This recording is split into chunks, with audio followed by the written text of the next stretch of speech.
عندما نتحدث عن المرأة الصحراوية يتبادر إلى أذهاننا تلك المرأة القوية التي ترتكز عليها أسس الأخلاق والتربية والرعاية من جهة، وعملها الإنساني في المؤسسة العامة من جهة أخرى.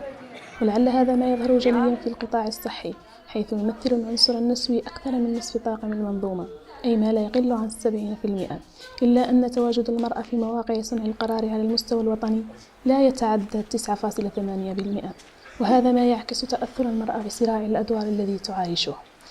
لذا تأتي هذه الحملة لتسليط الضوء على العمل الذي نقوم به نحن النساء، والتحديات التي نواجهها يوميا أمام مطالب متعددة وخيارات صعبة، حيث تهدف الحملة في طياتها إلى تعزيز قيمة وأهمية المرأة وفهم الدور الذي تقوم به داخل المجتمع.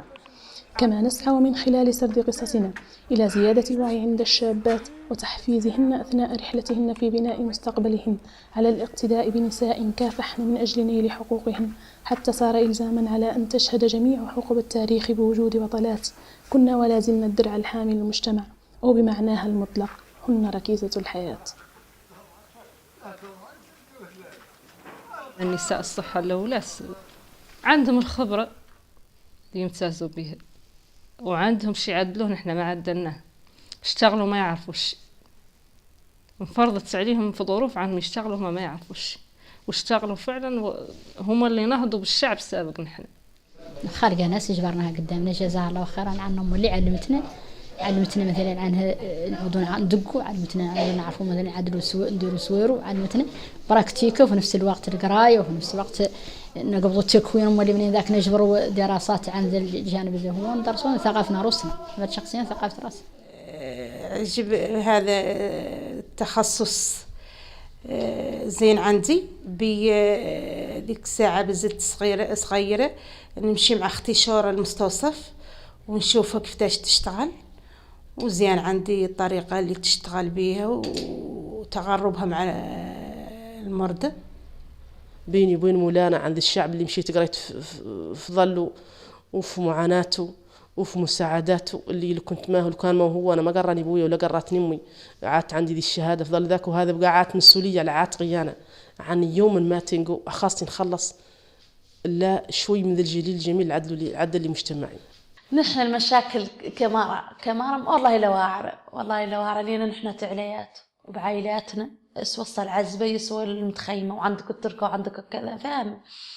يستعصب عليك الأمر لأنك أنت اللي تشتغلي في الخيمة كمرأة، تعدلي كويلك وزينتك نظافتك كذا، وتشتغلي مولي كعضو في شغلتك، عنك تبرع عنك تعدلي.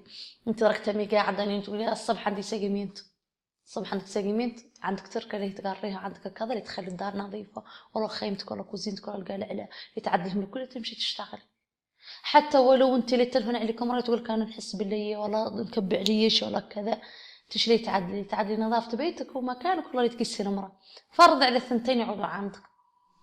بعائلتي فوقات الشغلة مبكر شهر الشغلة، نقوم مازال الوقت بكري سابق الوقت اللي يلطي نمشي فيه باش نفطر تركتي وباش نفطر والدي ونقيم شهر الخدمة ونظل نشتغل لين يلحق الوقت نجي منزلت نطيب تركتي، ننظم داري، نصب لباس تركتي، نقضي والدي، نقيس قنمي، ونستراح عيت نص ساعة ربع ساعة عقب ذا كامل يلحقني الوقت نقيم أمولي ونرجع منين نرجع في الليل نفس الشيء نفس البرنامج. إلى ما جاتني حالة في الليل نرقد، وإلى جاتني حالة مزلت له نوع ونمشي شورها ونعدلها ونرجع المكان. وبهذه الحالة تميت بها إلى حد الساعة. يا غير مسؤولية ماني اخترت ذا الجانب الصعيب ومتعب، يا غير عمل إنساني.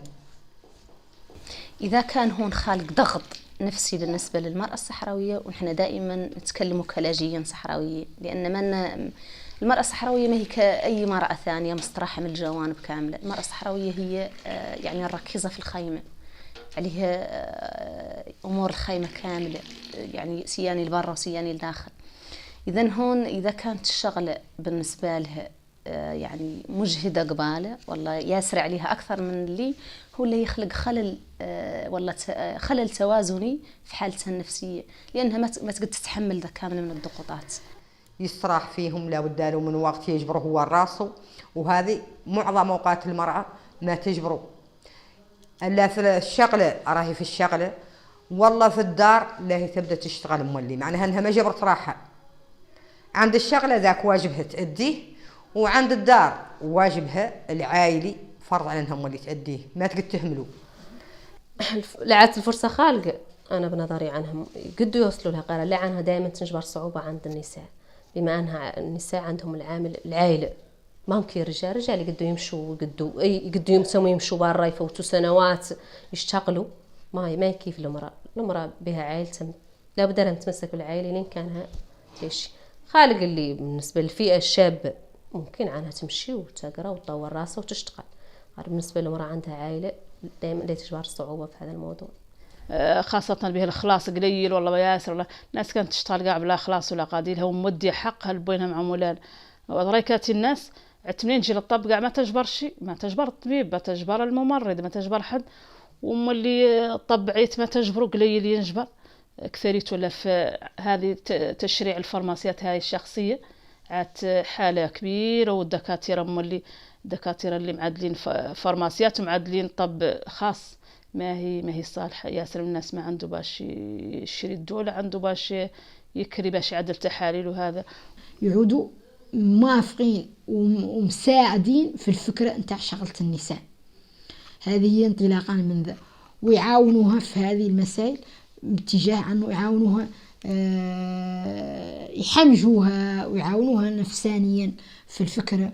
والمسألة الثانية إذا عادوا هم مقيمين معهم معها يعاونوها في تربية التركة، ويعاونوها في الانشغال المنزلي، وهذا كامل الناس كاملة تنجبر لا باش تتعاون كاملة في بلاصة في هذا، وهذا هو المهم. يا أمي أنا أعتقد على المرأة الصحراوية هو فعلا ذا كامل واعر، ذا كان قارئ المرأة من تعد متخيمة، نقول فعلا الراجل خاص يساعدها في ذا الأمور اللي هي عن الشغلة شغلتي أنا، والشغلة شغلته هو غير شغلة الخيمة شغلتنا الاثنين. والله من يالتي لا رقش تعاون تحاب وتعدل اليد المعونة كاملين، إذا كان يعود الجميع متعاون فيه، وإذا كان يعود الجميع كله داري يدهم مرة ثانية سيان الصف الشغل وسياني في الخيمة والله. والطب لا للرجال ما العليات ما عندهم أهمية كبيرة في الصحة، ما معطيه لهم أهمية كبيرة، وما لهم ما تيهم من الرجال في الصحة يقال ما معطيه لهم أهمية. خاصنا قاع نعدلوا حق الله تشارلص في الدوائر وتحسيس في هذه الأخبار الأدوية اللي نحنا عارفين عنها اللي تضيع الصحراويات باش يسمنوا باش يعودوا بيض باش يعودوا كذا. هذا ما يجيب حد لا يحمد مولانا على اللي عاطيه، لا عطاه كحل يتم كحل، وإذا عطاه أحمر يتم أحمر، ولا عطاه مولي يبيض يتم يبيض، ولا عطاه مولانا رقيق يتم رقيق، ولا عطاه مولانا غليظ ذاك الشيء يعطيه مولانا. الدواء ما يزيد شيء، خاصنا نوفاو من شراب الأدوية والفنين. أما اسمه الطافلات في المجتمع عندهم باش واحدة تمشي تباس بعيد عن أهلها، والله الأهل قد يعارضوا ذا غير حاسين مولي في نفس الوقت عنهم المجتمع فاصل فيهم، الولادات ياسرة، الناس كل حالات تجيهم يوميا، وتسيندوك ما تبغي استقبال الناس عن هذا صعيب عليهم حالات الجزائري مع الصحراويين، وذا حال مشكلة للمجتمع الصحراوي. أصل يقرأ توجه حياتي الكبار تجهلنا ولا عدلنا ركتي معنا كتبوا سامينا بين الجيجل موزين لا ذكر قاع يقد يخبط بريك ويقد يسوق حمار ويقد يقبض بولانتي ويقد يشرجي كاميون عضلته ذيك الحمد لله راجل تعيش ولا مرة شبه فيها حرف مخطيته مخطيه يعملني اللي أبسط شي كتبه بلدية، يعملني اللي نفصل أوراق قاع لا يعملني نعود نفصل أوراق يحصى هذا اللي أوراق التموين ذي اليوم مرقون عود نقرأ لين نفصلهم. المهم بعد أن إحنا كطافلات نبقيهم يفهموا عن ورقاج باقيلو لا راسو الخيمة تقدي الخيمة أي وقت تقدي تخيمي، وعنك خليك تمشي تقراي وتعتمد على راسك عاقب الخيمة وفي الخيمة عن ما باقي رقاج ما هو راسه، والشهادة اللي قد للحق قد العاد عندهم العمر قادك الشهادة ما هو قد شيء يقلع هاله ولا تنتساله، ويتم دائما بعد عارف عنه إذا عاد وحيد بعد عنه معتمد على راسه. هذا هو أهم شيء بعد الرقاج أنه يعتمد على راسه سيانة عقب الخيمة. الخيمة اللي ما عجلان عليها مزتي عندك لا 20 سنة خليك تعديش راسك والله. ضروري يعلم المرأة تعود دائما مثلا عندها مقاعد الفوق. حتى يعني إذا تكلمنا عن وزارتنا احنا خاصة تعود أغلب لها نساء. ما هو الصعوبة عنها مثلا أي امرأة عادت فمت إياها تجبر مشاكل باش مثلا تعود تبرمج والله تحل مشاكل مع مديريات ثانية ما فيها أي مشكلة ما فيها أي صعوبة، وضل عنها أي امرأة جات فم ولي تقدر لها تحل المشاكل وتقدر لها تقبض القرارات ولا فيها أي صعوبة. ما عندي مشاكل حتى كبيرة يا قارب باش نقدر نقبض قرار نهائي في أي مسألة، خاصني دائما مشاركة الناس اللي مسؤولة أكبر مني باش نقبضوا جماعيا. توازن أو المساواة، ونظن على المساواة ما هي أشياء توزع، المساواة هي الفرص الحصول عليها تعود يعني بالطرق كاملة، تسهيل الطرق كاملة، حتى ولو أنا نختار عني ما نكون مشاركة على الأقل تعود يعني قرار مني أنا، يعني قرار سيد للمرأة في حد ذاتها. بالنظر عن أكثر من 50% من عمال الصحة هم نساء، وبالتالي هذو النساء خاصهم ظروف تسهل لهم باش يقدروا يوفقوا ما بين شغلتهم اللي يقدموا للمواطن وما بين شغلتهم اللي في يقدموا لأسرتهم. بالتالي عن عدلة هذه اللجنة كانها تسهل الظروف باش يقدم أحسن كاليذاذ يعني نوعية الشغل في اسمه في الميدان الصحي للمواطن وللعمال الصحة.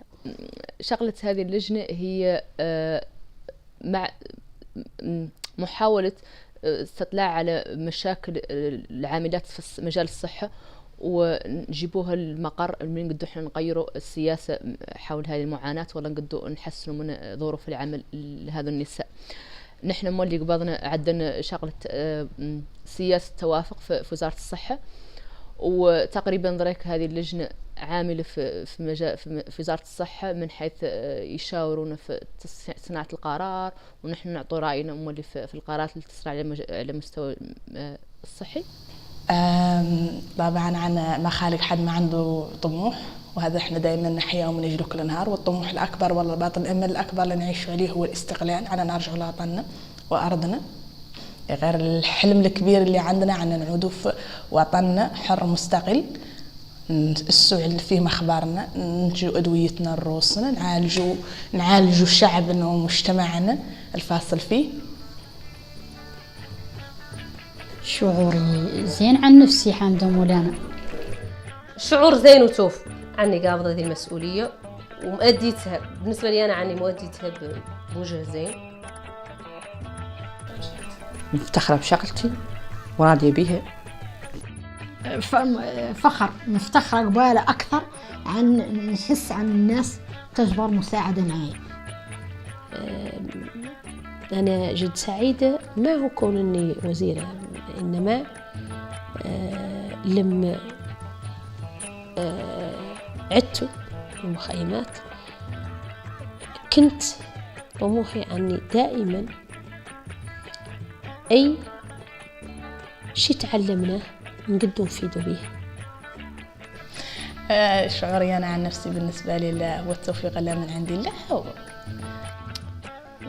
أنا بلاصتي اللي نشتغل فيها وشهادتي زينة عندي، شغلتي أنا زينة عندي وحاسة عني مرتاحة لها.